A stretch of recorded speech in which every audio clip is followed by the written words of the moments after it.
माउसी विद्यालय रे कोन पिला मानकु औषध दिया जिवो बोली झियो कहउथिला।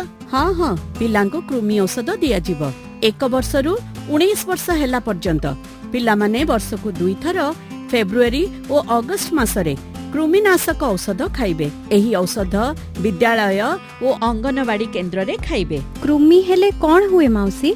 कृमि पिलांको शरीर रे पुष्टिहीनता और रक्तहीनता सृष्टि करे। माउसी कथा भलरे सुनिल तो। फेब्रुआरी 10 जातीय कृमिनाशक दिवस रे विद्यालय रे औषध दिया जिवो। जेउ पिला माने विद्यालय को जाउ नथिबे से माने अंगनवाड़ी केन्द्र रे खाइबे। जेउ माने 10 तारिख रे खाइ नथिबे से माने फेब्रुआरी 17 रे एही औषध खाइबे। 20 रु 24 वर्ष बयसर प्रजननक्षम महिला माने मध्य खाइ परिबे। केवल गर्भवती और स्तन्यपान कराउथुबा महिला एहा खाइबे नाही। कोन मने रहिला तो?